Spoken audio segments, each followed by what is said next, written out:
Hi, my name is Louise and I'm the CEO of Peppermint IT, a female-led global IT company based right here in Australia. In business, we often talk about systems, strategy and scale, but at the core of everything, it's about relationships. That's where the best long-term business relationships happen, is when there is a unity with where they're going, there's a direction and we're all in. When strong relationships meet clear vision and execution, that's when real power is created. It is difficult, but like most things, worth it. Today, I'm joined by Ben and Jani Physic, two leaders who understand that success isn't built alone. It's built through trust, partnership, and shared ambition. You need to be able to believe in people, value people. That's probably the philosophy of everything that we do in all sorts of different areas, is that sense of instilling that into other people and then the butterfly effect of that. We're going to unpack how relationships can unlock opportunity, accelerate momentum, and change the trajectory of your business.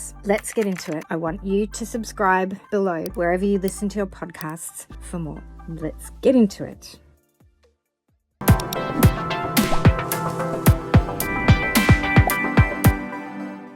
Today on the podcast, we are joined by Ben and Jani Physic, the powerhouse couple behind Weight Loss Coaching Works. Together, they've built a business centered on transformation, helping people change not just their bodies, but their confidence, mindset, and lives. What makes Ben and Jani special is how deeply aligned they are in purpose while bringing different strengths to the table. Their business is built on care, consistency, and community. And today we're talking about what it's really like to work side by side while supporting others through their big life changes. So welcome, Ben and Jani. Thanks, Louise. Thanks for having us. Yeah, it's fun to be here.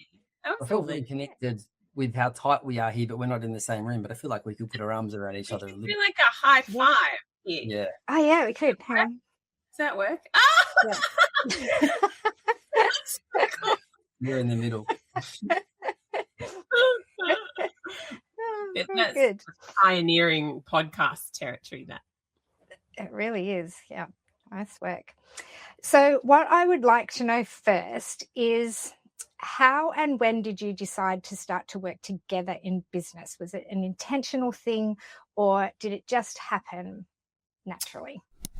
Well, we certainly weren't working together in the beginning. That's a cool long story that Jani shared. But I think now that we're mature parents of 4 and, had a bit of success, we found that working together is certainly, we complement each other and we are very different. But in the beginning, it wasn't intentional.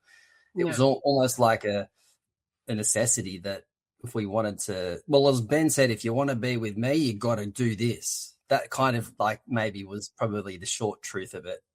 But I think we've grown a fair bit in this environment that we're in now where we can, I've learnt to sort of soften those words a bit. But we're definitely so much better together, that's for sure. Yeah. What's your version of that, Jani? We'll discuss that later. It is a Valentine's episode after all.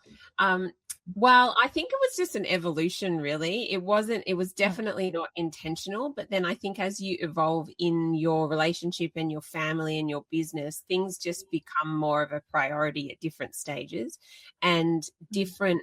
I think because we're sort of looking, down a couple of decades now of how that has evolved and, our children are a little bit older now. So there's more of a opportunity for us to work more kind of hands-on together in the business than there might have been previously. But I do think that it has to be some kind of like an evolution of different skills, different working styles, different priorities that along the way sometimes mesh, sometimes don't, but it's just always a shifting environment, I think, when you're juggling all of these different types of relationships at once. For sure. I once heard a mentor once say, he said that if you want to go successfully in business, never do it with family. Like it's pretty much a golden rule in the world of business. But I think in the way that we operate, it doesn't work well if you don't involve your family to sort of the level that we have, and in the value system and the community, like you say, in the care. We are very much a family business model. And, you'll see our kids jumping in the background of meetings all the time. And, we like them to be involved and they belong in that space. And so, but in a traditional sense, usually partnerships don't normally work from what I've heard that well. But I think we might have cracked that code a bit now after 20 odd years. I think we've kind of maybe worked it out finally. How did you work it out then? What when you start, like you say that it's an evolution, but when it just became a thing that was happening every day, like do you have discussions about who's doing what, or is one naturally better at something than the other? Absolutely. That is definitely the truth. And I think that as you go along in your relationship, that evolves in different ways as well as your business relationship. And so I think, have learnt to let go of our egos a little bit, let go of our taking offense a little bit, or being territorial, or that kind of stuff, because definitely we do have very, very different strengths and weaknesses. And I think that you don't move through that without a bit of trial and error and difficult times. But I really feel like putting yourself in this situation, almost like a fire pit of marriage and children and business, there are so many reasons why that could not work. But if you don't, I think, every day just commit to cutting each other some slack, then you will let all of the negative things overcome any kind of good thing that could come in any of those spaces. It is definitely not the right thing to do to say that it's easy. It is difficult, but like most things, worth it. But maybe for me, when it transformed the most is when I heard someone say, John Maxwell, in fact, who's a good leadership coach, said that there's 3 successful traits that he finds that has helped him. And one is you need to be able to believe in people. You need to be able to value people. And then the hardest one for me by a mile was having unconditional love. And I don't say that I didn't unconditionally love Jani, but it was from a strong, decisive, focused kind of leader. It was hard to have that balanced approach, I guess. And I would often measure things, hey, it's 50-50 here. You do your bit, I'll do my bit. But then some cases that just doesn't fit, because there's no need for me to be doing something that Jani's way better at, or there's something that I'm way better at. And it's not an even playing field if you sort of say, hey, I'm counting how much I've done and then look what you've done, because it's a different ballgame. I mean, I haven't given birth to 4 kids. I haven't pushed out kids, and I don't have them hanging off me and shouting at me every day for this or that. So vice versa, Jani's not out doing some of the things that I do on a daily basis that I think I'm really, really, well, I kind of hope I'm okay at, is connecting with people and generate traffic flow and bringing people through. So that book, it's a great book. It's called Love and Respect, and it's about men crave respect, women crave love. And if you don't give love, then you ain't getting respect. And if you don't give respect, then you're not getting love. So you've just got to think 100%. I'll give 100% no matter what. And then whatever comes back, comes back. And when you start resenting or counting the cost a bit, or saying, hey, that's not quite fair, because in some cases it's not. That's reality. Someone's going to do more than the other person. But then we just know at the end of the day, we've got each other's backs. And that's a partnership, I guess. And there's trust, a lot of trust involved in that. And it's been a long time. Yeah. Well, so I hear like love and respect from your side, and from Jani's side, cutting each other a little bit of slack when things aren't perfect. Just being, I love that. Yeah. So what I know about you two as well is that you do work in a very emotionally charged space. You're working with people and you're changing their lives. And so I kind of want to get a little bit of a little bit of an update on how, like, just for all of our listeners who don't actually know what you do yet, tell us about what you do and how you change it, how you change other people's lives, and obviously how that kind of helps you back. We transform people, not just on a weight loss or health or a visual level, but on an inside level, on a chemical change level. We make them believe in themselves more. We empower them. They get more opportunity. They get more hope, confidence, and they step up to higher levels than what they otherwise thought was possible. And that's one of the most addictive things, I think, in the world. And what we've said is that they say that sugar is more addictive than cocaine. If you look at the brain, how it lights up. in my opinion, helping others to achieve and grow and get belief in themselves, that's way more addictive than anything. It's almost like being a parent on a big level. Like you can help lots and lots of people to get their life back on track. Even just seeing, a message from Lewis just before your partner, how much he's transformed and who he is as a human right now is just, it's gobsmacking. And so that's what we kind of do. But we also have systemized it now so that we can help others to help others to help others, so that we can help millions of people all around the world to feel the same way that we do. It's the biggest, most awesome blessing that, but it takes time to get that kind of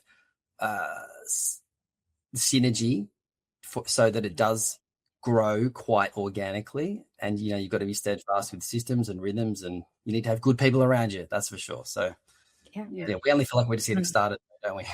Yeah. And I think that one of Ben's innate strengths, it's just built inside of him, is this ability to motivate other people to motivate themselves. He just has an enormous, infinite amount of belief in himself and in other people, and especially when they don't believe that. So I think that's probably the cornerstone of everything that we've kind of, the philosophy of everything that we do in all sorts of different areas, is that sense of, instilling that into other people, and then the butterfly effect of that. But that's just literally who Ben is. Like, I feel like he came out of the womb that way. And so we just try to build on that in lots of ways. I'm not sure I did, I came out a little different perhaps, but I think if you don't look for people, I think that if you don't look for people that really do believe in you, then you're not going to get the growth that you potentially could get. And it's a proven fact. If someone believes in you more than you believe in yourself, then you can chemically change them. You can make them more successful. So believing into others is awesome. And if you've got people that don't believe in you, you got to get out of that space. You got to go to places where you do, when they're everywhere. There's truckloads of them. I'll tell you what, there's millions out there. You just got to open your eyes up and have a bit of courage to fail perhaps, and go out there and connect and talk to people and find someone, find a mentor or whatever it might be. And that's what I think I've done always. My dad always said that. You just have to keep searching for people. I love that too. I feel like my dad was a little bit the same. Yeah. He was always looking for the people and I love how, what you're talking about mostly is how you're helping other people, but I feel like those values and the things that you're so passionate about obviously connect you two as a couple a little bit more as well. Do you think? Yeah, absolutely. I think it's really important. Like, we have sort of talk about a lot about values and identifying values like in your business or in your relationship or your family or that kind of thing. You need something to tether yourself to, because there is so much that knocks you off course and just day to day. And I think that you have to come back to what your values are and what you're trying to achieve, because otherwise you just it's so easy to get sidetracked by stuff, right? Everyone talks about, social media everywhere, sort of that. But I think we also get really sidetracked by our own emotional reactions. And when you're in a relationship or a marriage with somebody who you're doing your day-to-day business with as well, there are so many ups and downs, because you can be so triggered by, you get triggered so easily by your partner, because you've got layers and layers of history or resentment or all other kind of stuff. So it's really important to be tethered to something, your philosophy or your values or what you're trying to achieve, so that you can ride those waves. And I think that it's so important to, we talk about this concept of putting stuff in your back pocket, because so often we react based on how we feel right now in that spike, in that moment.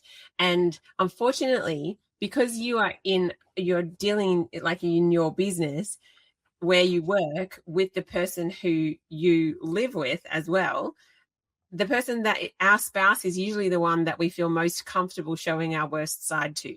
So you might get similarly triggered by somebody else, but you're unlikely to snap or say the words that you might say to your spouse. Or behave in that way. And that's a good thing and a bad thing, but you have to be able to recognize that, hey, sometimes I've just got to put it in my back pocket and we'll think about that later. And by the time you get back to it, maybe it's tomorrow, maybe it's next week, you'll find that it's disappeared, it's fallen out of your pocket, and it doesn't matter anymore, or it doesn't carry so much weight and so much intensity, and you can deal with it and communicate it in a different way. Like there's rocks and there's little rocks and there's the sand and the coffee and that whole analogy. It's the same with everything. You've got to know what the big rocks are that you need to talk about. The rest of it, and usually most of it, it's just kind of can sort itself out. It's just noise, isn't it? That's right. You've got to look at, is this going to worry me? Is this going to be something that's important in 5 years' time? There's a really great book in the early days called Don't Sweat the Small Stuff, and most of it's small stuff. In brackets, it's all small stuff. But what Jani said, I want to reiterate, is that I never did this, but she's always done this. She's been very values-based, and if it's against her values or where she's planted or where she's tethered, then it just won't happen. And, I'm the same as that now too, without a doubt. I could have been swayed either way. Like whoever I hang out with, I tend to hang out. Like most of us, we turn out like who we hang around with. So we've been married now for a while. So we're aligned. Our roots are entwined. And that was a part of our wedding vows, I guess, is that, we are one bough of a tree now. So our values are the same. So if your values are different, hey, it might be interesting, because you've got to decide what you both stand for and what standards you're willing to not walk past. And that's what's brought us closer together, where times have been harder. We've become more united because our values are the same. And that's been, I think that is one of the most important parts of a marriage. Diversity and bringing different skills in, man, that's great. I mean, we are so different, it's crazy. Like, it could not be more different, but collectively we're so similar too, with the way who we are and what we stand for and where we want to go. The thing is, none of us want to go to bed early when we're out. So I wish one of us would just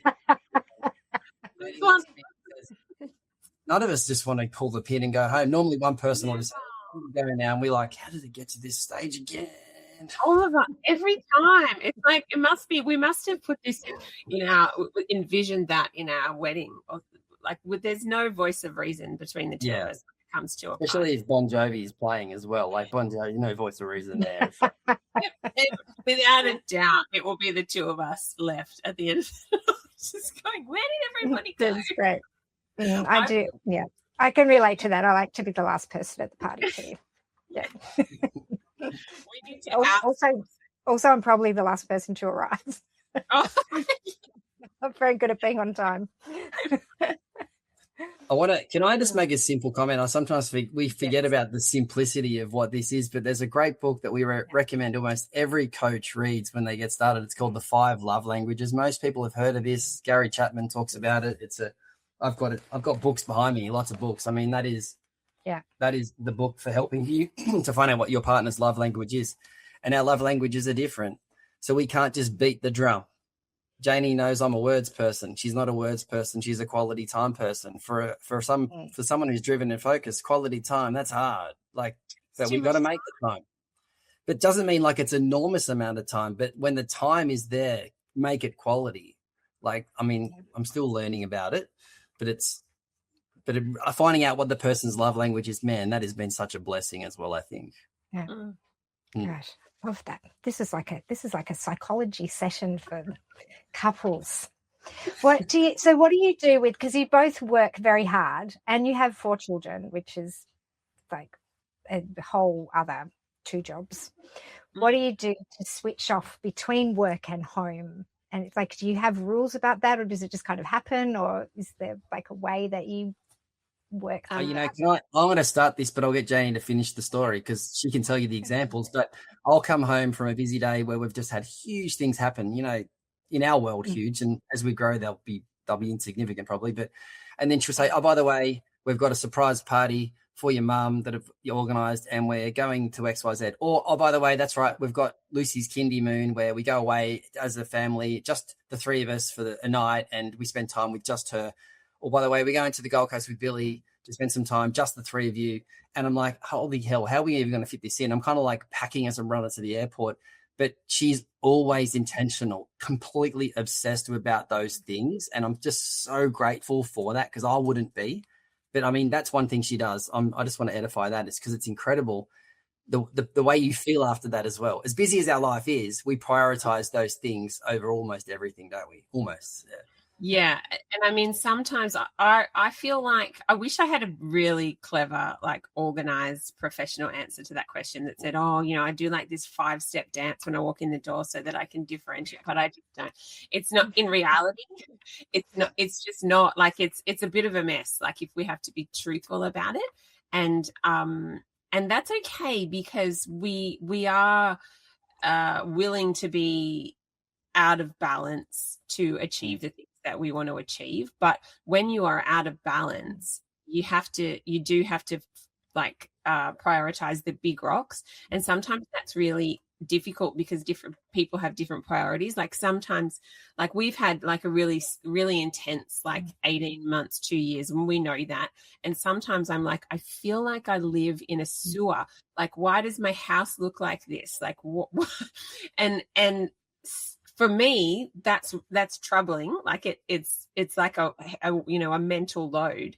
However, sometimes you've just got to let it go because you know what, we actually can't do everything, right? You got to outsource, get help when you can afford it, all those kinds of things. But also little, like, be careful about your expectations because otherwise you end up carrying around all this baggage of, oh my God, like Louise, you and I have talked about the linen cupboard, your linen cupboard, how you were when you had little kids, you're like, why is my linen cupboard so messy? Can I just have a beautiful one like my mom? And I'm like, oh my God, this is me every single day. It's like, it, you know, but the thing is, if you hold on to those things, they're not actually always big rocks. You can have space for things that are important to you, but I have found that you've just got to, Ben and I are pretty similar in the way that we prioritize stuff. And usually we just take it on and then we think about it later. And different stuff for both of us, but we kind of just learnt to roll that way, and it's just going to be a little out of balance for some time, and you've got to let some stuff slide. Yeah, like Tom's learnt to cook pretty well now. Tom sort of can do a lot of things. He doesn't drive really around, but you know, but we've just it'll be great. Yeah, yes, that's right. When you get the second taxi driver in the car, it's like a whole new world. Or third in your case. Yeah. I was talking for myself as a single mum. When my daughter got her license, it was amazing. Yeah. Oh, yeah, but you just got to laugh about it, don't you, sometimes? Because you think, man, this is just not what it's meant to be. But your expectation are never often met, but you need to have expectancy. Because, I mean, your expectancy is things will be great and we'll get there in the end, but your expectation of what it would look like is often not as it would be. And the whole putting it in your back pocket thing, I've learned a lot from watching Jani do that as well about something at that point, that it's not necessary to even have a discussion about it. Sleep on it, see how you feel the next day, you know, but yeah, because your words can be pretty damaging sometimes. That sticks and stones can break your bones line. That's old bull BS, isn't it? Because words can hurt you a lot more than sticks and stones, I reckon. Yes, you can be mindful. Yeah. So now, normally in our Sip and Solve podcast, it's much longer, and I feel like we could talk for hours, the three of us. But because we're doing special Valentine's Day, I've got 2 things that I want to finish off with, and then we can organise another time to chat about all kinds of other things on another day. I would like to know one thing about each other that you admire the most as a business partner. As a businessman, something that we do that we do in the business world. Okay. Yeah, I think I admire Ben's absolutely never-ending tenacity. Sorry. Yeah, like he has the most incredible capacity to, you know, think and dream and believe and create and you know, instill that in other people, and it's actually what drives him. Like if he was in a situation where he wouldn't be able to have that creativity or of that ability to pivot and, you know, get excited about something new, he would like shrivel up and die, because he is just so good, and that every day he just gets up again. Like I've never ever seen somebody get up again and again and again and again and never quit and never give up. You will not find somebody that has that capacity more than Ben Physic. Oh, love it. Okay. Well, I'm the words person. That means heaps to hear that, especially when you're down. Sometimes you stand tall when you hear that. But so Janie's got this incredible ability to see the good and to articulate it to others. And so there's a game we play that she's invented called "What I Really Love You Because," and she could talk to anyone who she'd only just met an hour ago and talk about what she loves about that person because she sees the good. And not only does she see it, but she articulates it so well, and she can do it at a moment's notice at 2:30 a.m. or 2:30 p.m. It doesn't matter. It'll be just as good. And, it's quite empowering and powerful to see how people can rise and lift up, like I said before, the belief in someone and recognizing them for the value that they add. But on top of that, where I think our business has taken off, and we've had ups and downs and growth spurts and whatever, but it's a combination because we can't, if partners are listening to this right now and you want I remember in the early days, I said to Janie, can you be more like XYZ or someone else? And that is not, I mean, I'm so glad that you're not now, Janie. Like, my gosh, there was someone that I sort of like idolized. And right now, no, she is who she is. This is me. I'm bruised, I am brave, I am free, all the lines, from The Greatest Showman. But she stands up for who she is, and she's authentic, and she has fun, and she won't back down from having a bit of fun and a laugh. And I love that she can just make herself just laugh uncontrollably, even when she's just on her own, or come into the room. We'll be looking at a video on the bed late at night, and she'll just be cackling, laughing at herself.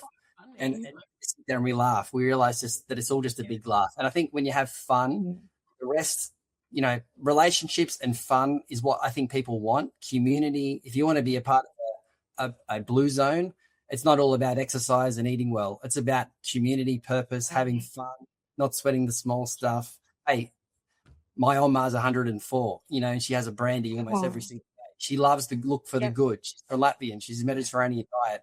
But it's not all about what you think it is, being a long-term healthy person. It's just having fun is something that I probably didn't have enough time for.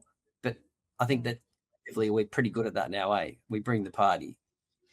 You do. That's amazing. Okay. I could listen to you guys talk all day. Finally, what advice would you give to other couples who are thinking about starting a business together? Oh, just manage your expectations, because it is not all rainbows and lollipops. And there is really great stuff about it, and being on the same mission is so powerful. But you have to manage your expectations, because it is tricky sometimes, and you just have to know that getting through, if you can manage that stuff, like if you can figure out the little, frustrated moments or some resentment or some conversations around, I'm doing this, you're not doing this. And by the way, those conversations are usually pointless, because you can hear each other and voice it to each other. But if you're working in a business and you have a family and you have a house and all that kind of stuff, you are in the trenches, man. Just like, let's just figure it out, and let's not blame each other. It's okay to be mad at each other. It's okay to, slam some cupboards now and again, but it's not the end of the world. It's small stuff.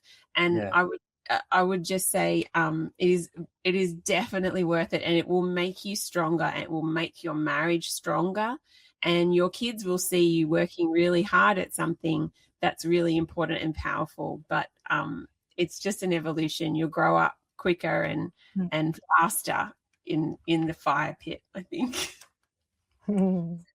I just think that'd be very, very, it's a fallacy that you're not going to have disagreements. What you need to do is you need to agree that if you have a disagreement, that you won't, when you make a decision or you decide, then you agree that that's where we're going. And I think that's where the best long-term business relationships happen, is when there is a unity with where they're going. There's a direction, and we're all in. You don't have to agree, but let's agree that we're going that direction, all right, at this point. And I mean, it's a simple thing, and I've already mentioned the 5 love languages, but it couldn't do it justice without talking about Personality Plus, which is a great book that we recommend for people to understand what their personality is and how they might, and what their strengths are, but most importantly, what your weaknesses are. And then, I try to identify them and just trying to bring them up to a level where they're, understanding your spouse via reading that book has been a pretty good thing for us, for sure. And we've taught that to people as well within our business. But then this is a big call. But at some stage, hey, if you want to work together, you're probably going to need to have a mentor. And sometimes mentors are free. Sometimes they're very expensive. Sometimes it's so worth it having someone that can call you out. But you're not each other's boss. You're each other's partner. And so you've always got to look out for what's right for them first. Unconditional love, no matter what. And if that's what you want, then that's what we'll do. If that's what you really want, is a great line, I think, that I heard once. But you might need to pay for some proper counselling, some help at some stage. And there's nothing wrong with that. We've done that. Hey, I hated it. I'm like, I think that we probably, for once, we haven't had it for a while, have we really? But I mean, things are going well. But if we needed it, get it. And we'd be silly to not pay for some expertise to get someone to help us from an outside perspective to get us to go forward faster, who can help us to work through some issues, some boundary problems we've got, or whatever it might be. But loving each other no matter what. Hey, high-fiving them no matter what. On our wedding day. No other way. We're not synchronized. There you go. Oh, me. It's me. I don't know if you're in the middle or not. It doesn't matter. We're together. We're easy. That's amazing. Well, I already loved you before we did this, before we had this conversation, but now I love you both even more. Well, we love you the most, Louise. Louise has the most, I'm telling you, Louise works with us together and also separately. And she's very, very skillfully manages that, because she quickly recognized, I think, the different ways that we worked, which is why I think our working relationship is so great, because she's able to meet us both where we're at.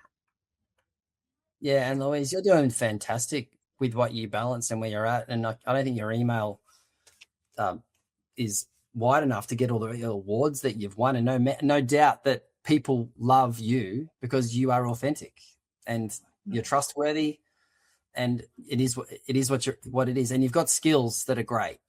And I'm certain that if you're in this space listening to this, then you've got some kind of connection to Louise and the team, and you want to take advantage of some of the services and skills that they offer, because it's not only are they good, but they care.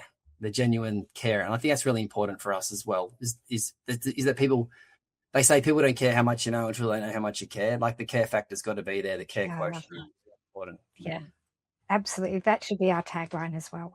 I agree with that. I love that. And so just lastly then, because you're right in the fact that a lot of people who are listening to that probably are connected to our business and potentially already on the Sip and Solve podcast network. But just very quickly, in 30 seconds, how do people contact you and find out about how you can change their lives? Because what you do for people is, I mean, I work with people. We're pretty hard to find. Well, you work with actual people. Yeah, that's right. Well, that's kind of where you come into play. You've helped. And this is where I've wiped my hands and said, no more, because we were so hard to find before. It was crazy. It was like the black market. You guys even exist. You don't have a website. But I'm like, dude, we don't need to advertise because people get results. And I'm like, if you really want us, you'll find us. And so we used to play the game of we played hard to find, which I guess is not really going to help us help a million people really fast. But now, streamlining the process, I guess there's a QR code somewhere, is there, or something? Or we want to know who you know. We'll put some info in the chat. Yeah, that's right. Well, you can head to our website, which is healthy.wlcw.com.au, which Louise has been very effectively helping us set up. But it's healthy. You need to say, Jani, remember, you need to remind, it's healthy with an E. With an E. With an E. I know. You forget it's healthy with an E. But you interrupted me when I was saying that, darling. We'll discuss this off air. I think that is the perfect place to finish. Thank you both for being on our podcast. It's been an absolute pleasure. Likewise. This is fun. Thanks, Louise. Yeah, I agree. Okay. Thank you.